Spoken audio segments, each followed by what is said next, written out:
수요 성경 공부 시간입니다. 사도신경으로 우리의 신앙을 함께 고백합니다. 전능하사 천지를 만드신 하나님 아버지를 내가 믿사오며 그 외아들 우리 주 예수 그리스도를 믿사오니 이는 성령으로 잉태하사 동정녀 마리아에게 나시고 본디오 빌라도에게 고난을 받으사 십자가에 못 박혀 죽으시고 장사한 지 사흘 만에 죽은 자 가운데서 다시 살아나시며 하늘에 오르사 전능하신 하나님 우편에 앉아 계시다가 저리로서 산 자와 죽은 자를 심판하러 오시리라. 성령을 믿사오며 거룩한 공회와 성도가 서로 교통하는 것과 죄를 사하여 주시는 것과 몸이 다시 사는 것과 영원히 사는 것을 믿사옵나이다. 아멘. 오늘의 성경 말씀은 로마서 10장 9절에서 13절, 고린도전서 9장 17절 말씀입니다. 내가 만일 내 입으로 예수를 주로 시인하며 또 하나님께서 그를 죽은 자 가운데서 살리신 것을 내 마음에 믿으면 구원을 받으리라. 사람이 마음으로 믿어 의에 이르고 입으로 시인하여 구원에 이르느니라.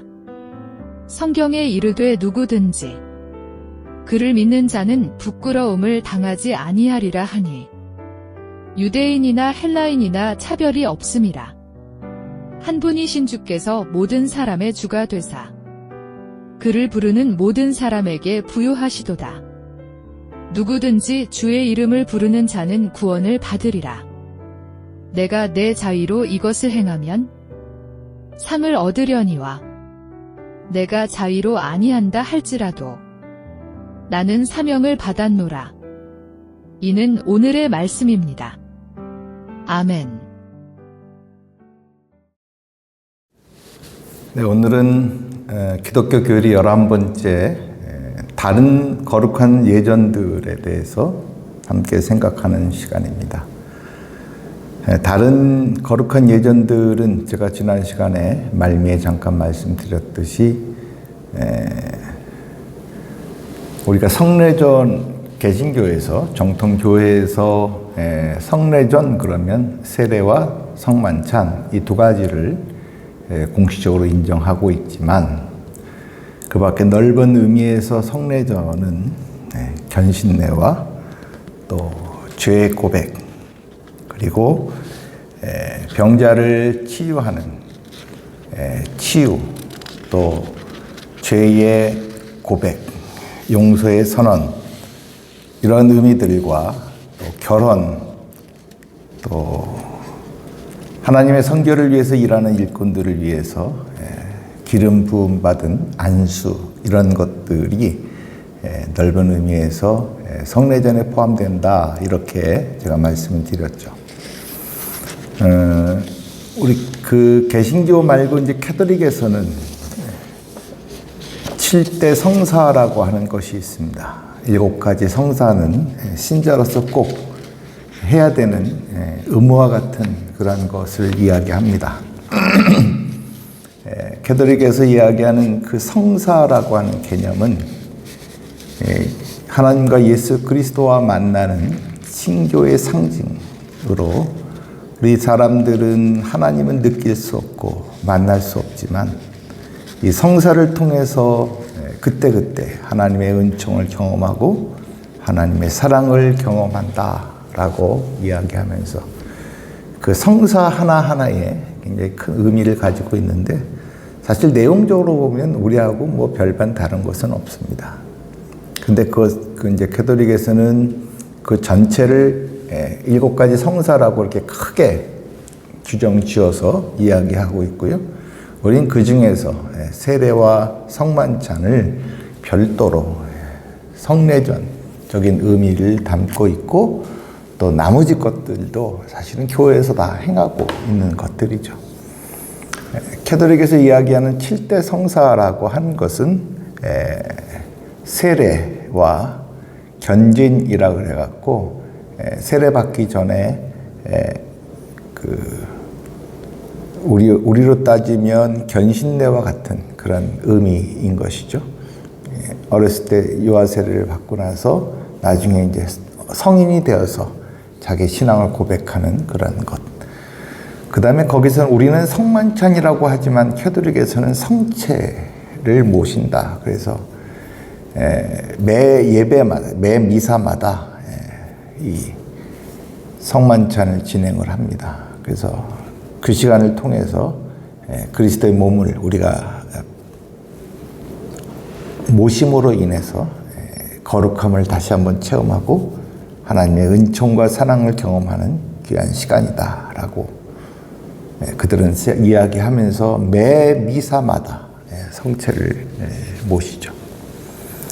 그 다음에 우리는 죄의 고백과 용서의 선언 이런 것들을 공예배 시간에 공동 기도를 통해서 예배 안에 들어와 있지만 캐톨릭은 고해성사라 그래갖고 신부님과 1대1로만 만나서 자기의 죄를 고백하고 신부님으로부터 죄사함을 받는 그런 고해성사 시간이 있고요. 그 다음에 이제 병자들을 찾아가서 기도하는 그 병자성사 그런 우리로 따지면 이제 뭐 환자를 신방하는 그런 개념이죠. 그 다음에 이제 그 혼례 미사는 캐톨릭에서 굉장히 중요하게 여깁니다. 그래서 혼인 미사가 또 7대 성사 가운데 하나 들어와 있고요. 또 하나는 성품입니다. 우리는 이걸 이제 안수식이라고 이야기하죠. 사제로 또는 신부님으로 이렇게 스스로 부름받은 사람들에게 평생토록 종신 하나님께 헌신하면서 그렇게 나아갈 수 있도록 결단하고 헌신하고 또 기도하는 그러한 것도 7대 성사 안에 들어와 있습니다. 사실 내용적으로 보면 우리하고 별다른 것은 없습니다. 같은 개념이지만 조금 용어도 다르고 또 그 행위도 조금 다르지만 내용적으로는 다 같은 큰 의미에서 같은 개념이다 이렇게 생각하면 될 것 같고요. 우리가 그 성만찬과 세례 외에 다른 거룩한 예전들은 우리는 견신례라고 하는 것이 있죠. 견신례는 여러분들 알다시피 유아 세례를 받은 사람이 성인이 되어서 그리스도를 구주로 고백하며 신앙인으로 살겠다고 하는 자기 고백, 자기 결단의 시간이 성례전이죠. 견신례입니다. 이 예전을 통해서 그리스도인들은 교회 안에서 성숙한 그리스도인으로 자기 신앙 고백을 가지고 주님을 섬기도록 성별되는 그러한 귀한 결단의 시간입니다. 견신례는 물세례보다는 성령 세례를 통해서 성령 충만한 모습으로 거듭나기를 바라는 그러한 세례 의식입니다. 그래서 물세례는 이미 유아 세례 한 번 물로 씻김을 받아서 견신례는 물세례하지 않고 성령 세례, 머리에 손을 얹고 기도하는 것으로 성령 충만한 모습으로 거듭나기를 기도하는 그러한 예식입니다. 그래서 견신례는 성령께서 견신례를 받는 사람을 굳게 세워 주시고자 하는 간절한 간구의 표현이고 또 그 시간을 통해서 나를 하나님 앞에 온전히 결단하며 새롭게 거듭나겠습니다라고 하는 자기 결단과 또 은혜 받음에 대한 표시입니다. 일반적으로 견신례 유아세례를 받고 견신례 받지 않은 사람은 교회의 공동체 정식 일원이 될 수 없습니다. 정식 그 일원이라고 하는 것은 교회의 회원권을 갖는 것이죠. 그래서 공동회의 회원이 되는 그러한 것은 견신례를 받은 사람이 비로소 공동체의 정식 일원이 될 수 있는 것이고요. 또 성만찬도 그때 비로소 참여할 수 있게 됩니다. 또 교회 직분을 맡을 수 있는 자격이 부여되어지고요. 이러한 여타의 일들을 통해서 신앙 공동체 안에서 책임 있는 그러한 한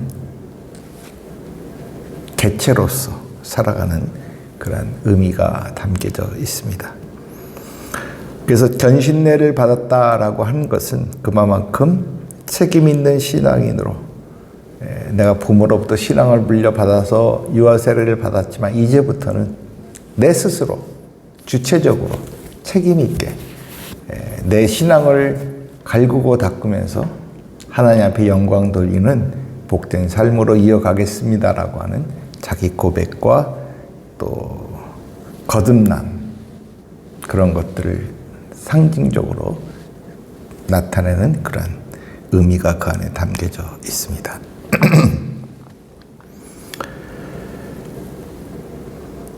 또 하나는 죄의 고백과 용서의 선언입니다.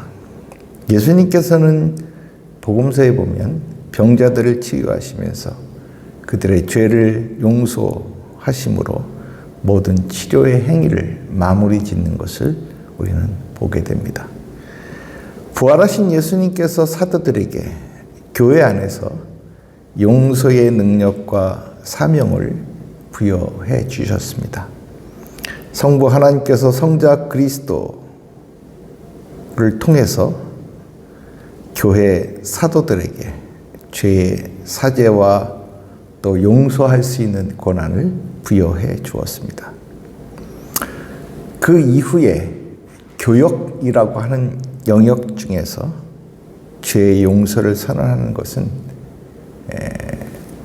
사도들이 갖고 있는 또 사제들이 갖고 있는 교역자들, 목사들이 갖고 있는 굉장히 중요한 그러한 의식이고 또 그들만이 갖고 있는 특권이다 이렇게 이야기할 수 있는 것이죠.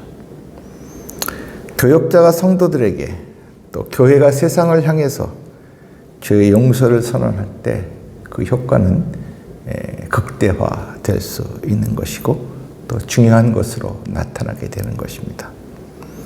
왜냐하면 사죄의 선언, 죄의 용서라고 하는 것은 아무나 할 수 있는 것이 아니죠. 그것은 하나님이 구체적으로 이 역사 속에서 하나님의 역사가 그 안에 임하게 되는 것인데 그것을 하나님께서 사제들에게 그 역할을 부여해 줌으로 인해서 사제들이 한 사람 한 사람의 죄를 구체적으로 용서해 주는 것이고 그런 의미에서 이것은 굉장히 중요한 성례전적 의미를 가지고 있는 것일 뿐만 아니라 죄의 용서라고 하는 것이 그렇게 상징적으로 사제들에게 부여된 것이니만큼 남용하든가 오용해서는 결코 안 되는 것이고요. 정말 중요한 순간에 사죄의 선언, 죄의 용서를 함으로 인해서 화합과 하나됨을 이루는 또 그의 죄를 용서함을 통해서 그리스도 안에서 다시 한번 새롭게 거듭나고 하나님의 사랑을 경험할 수 있는 기회를 준다고 하는 그 귀한 시간이라고 하는 것 우리가 다시 한번 생각하게 됩니다. 우리는 죄의 용서를 통해서 기쁨을 얻게 됩니다. 그리고 세상 속에서 자신 있게 살아갈 수 있는 용기를 갖게 되는 것이죠.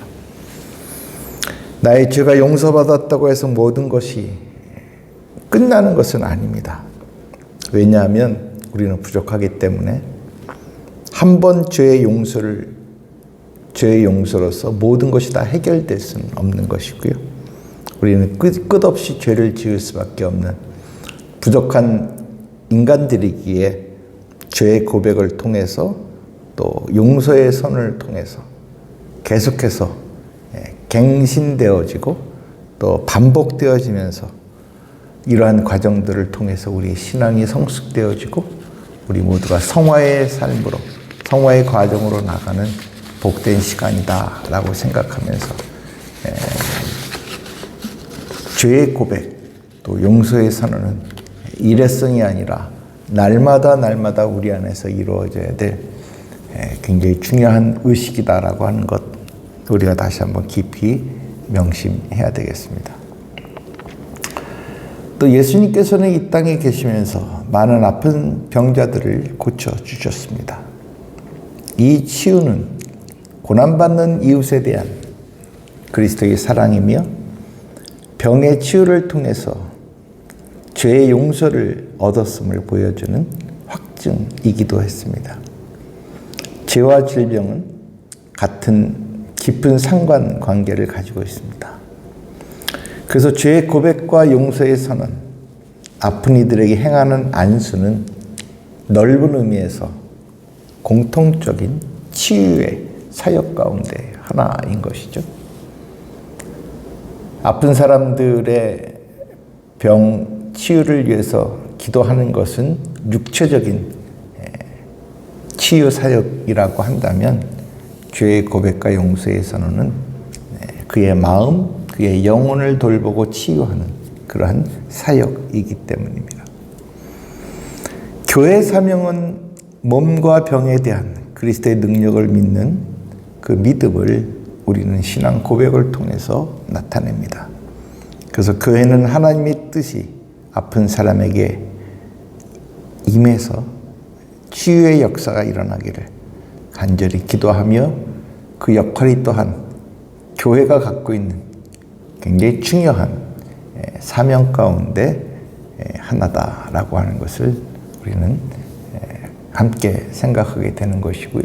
우리가 신앙생활 하면서 몸이 좀 아플 때든가 여러 가지 질병이 생길 때, 물론 병원에 가지만 또 사제나 목사에게 전화해서 자신의 상황을 이야기하고 함께 기도를 해달라고 청하는, 그래서 함께 중보 기도하는 것은 바로 그러한 의미가 담겨져 있는 것이죠. 결혼이라고 하는 것은 여러 가지 면에서 성례전적인 요소를 가지고 있습니다. 결혼은, 이 결혼을 통해서 남녀가 책임적인 결합을 하는 것은 하늘 백성으로 살아가는 또 다른 책임이다라고 생각합니다. 또 결혼 생활 속에서 나타나는 상대를 위한 자기 희생, 그 사랑, 이런 것들은 바로 주님께서 우리에게 보여주신 그 사랑을 바탕으로 해서 나타날 수 있는 것이기 때문에, 결혼 생활을 통해서 남녀가 서로 상대방을 위해서 희생하고 사랑하고 헌신한다고 하는 것은 예수님이 우리에게 보여주신 그 모습 그대로를 우리 삶 속에서 재현하고 나타나는 그러한 것이다 라고 하는 것이죠. 또 결혼 예식은 교회의 중요한 예전 중에 하나입니다. 결혼 예식을 통해서 성령께서 그들과 함께 하셔서 평생 사랑하며 살아갈 수 있는 힘과 그 능력, 그 에너지를 그에게 주시라고 요청하는 그러한 중요한 예식이기 때문입니다. 또 결혼이라고 하는 것은 남녀가 만나서 한 가정을 이루고 그 안에서 희노애락을 맛보면서 살고 있지만, 사실은 가정이라고 하는 것이 이 땅의 작은 천국의 모습인 것이고요. 그래서 결혼을 통해서 가정을 꾸린다고 하는 것은 작은 천국을 맛보며 살아가는 중요한 예전적인 요소가 담겨져 있습니다. 근데 좀 안타까운 것은 요즘 트렌드가, 결혼 예식에 대한 트렌드가 너무나 가볍게 여긴다라고 하는 것입니다. 물론 교회 다니지 않는 사람들은 뭐 여러 가지 예식을 행할 수 있지만, 거기에 교회 다니는 사람들까지도 같이 그렇게 휘몰려 가고 있다고 하는 것입니다. 결혼 예식은 어떤 시류에 따라서 행하는 그러한 것들도 아니고 또 어떤 하나의 이벤트 행사가 될 수도 없는 것입니다. 사실 결혼은 하나님께서 두 남녀를 짝지어서 한 가정을 만들 수 있도록 주는 귀한 기회인 것이고요. 이것은 굉장히 중요한 교회의 성례전적 의미가 담겨져 있는 것이라고 생각하면서 교회가 갖고 있는 그런 고유의 결혼 예식의 그 모습이 점점 쇠락해가고 변질돼 가고 있는 모습을 조금 안타깝게 생각하면서 우리 효동교회 교인들만이라도 우리 자녀들이 결혼하고 주변 사람들이 결혼할 때 신앙인이 갖고 있는 결혼의 의미를 깊이 생각하면서 결혼식이라고 하는 것이 어떤 상징을 갖고 있는지 자녀들에게 또 우리 후배들에게 가르쳐주고 일깨워 주어서 결혼 예식이 정말 하나님의 축복 가운데 이루어지는 귀한 예식이 될 수 있도록 함께 힘써 주셨으면 좋겠습니다. 그 다음에 하나님의 선교를 위해서 교회 공동체를 모이게 하시고 성령께서 허락하신 교역자들을 성별하여서 안수하게 하는 것. 이것은 사도적 전승에 의해서 안수를 통해서 성별된 사람들이 그리스도의 도구가 되고 자신의 삶 전체를 하나님께 또 그리스도의 사역을 위해서 바칩니다라고 하는 자기 결단과 자기 고백의 의미가 담겨져 있는 것이죠. 이것은 물론 이 안수는 성별된 사람들에게만 부여되는 것이죠. 적어도 내가 일생 동안 하나님을 위해서 살겠습니다라고 하는 자기 고백이 있는 사람들이 신학교에 들어가서 신학을 공부하고 또 일정한 과정을 거친 다음에 하나님 앞에 온전히 서는 그 순간, 그것은 일생에 한 번 맞는 귀한 시간인 것입니다. 이렇게 우리 개신교는 성례전적인 의미가 세례와 성만찬뿐만 아니라 그 안에 담겨져 있는 여러 가지 신앙 요소들을 종합해서 본다면 유아 세례 받고 난 다음에 성인으로서 거듭난 삶을 살겠다고 결단하는 견신의 의식과 또 날마다 우리 안에서 일어나고 있는 여러 가지 죄적인 요소를 하나님 앞에 고백하면서 죄의 용서를 받고 새롭게 거듭난 그러한 삶을 살겠다고 하는 결단하는 죄의 고백과 용서의 선언.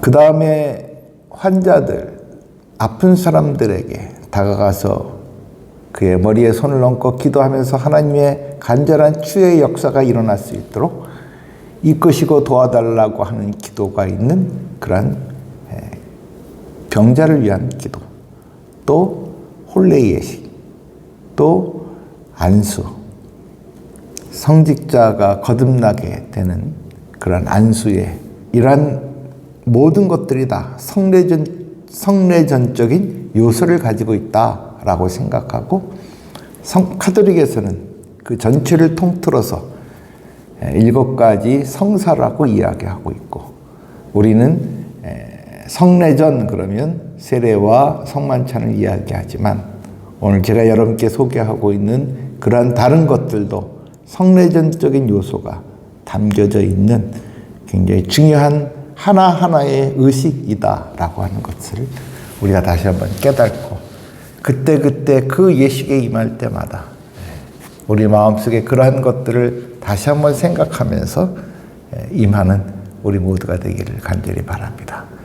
다음 시간에 이어서 또 함께 공부해 나가겠습니다. 감사합니다. 기도하겠습니다. 사랑의 주님, 오늘도 저희들을 불러주시고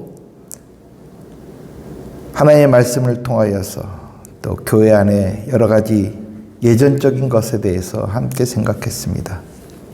이 예전적인 것이 하나의 형식적인 것이 아니라 그 안에 깊은 신앙적인 의미가 담겨져 있고 그 예식을 통해서 우리가 하나님과 더 깊이 교류하며 하나님의 은총과 하나님의 사랑을 경험할 수 있는 귀한 시간임을 이 시간 고백하게 하여 주시고 그 예식 하나하나 행할 때마다 우리가 마음을 다하고 정성을 다해서 그 예식에 참여할 수 있도록 은총 나리워 주시옵소서. 모든 말씀 우리 주 예수 그리스도의 이름으로 기도하옵나이다. 아멘. 주기도문으로 마칩니다. 하늘에 계신 우리 아버지여, 이름이 거룩히 여김을 받으시오며 나라가 임하시오며 뜻이 하늘에서 이루어진 것 같이 땅에서도 이루어지이다. 오늘 우리에게 일용할 양식을 주시옵고 우리가 우리에게 죄 지은 자를 사하여 준 것 같이 우리의 죄를 사하여 주시옵고 우리를 시험에 들게 하지 마시옵고 다만 악에서 구하시옵소서.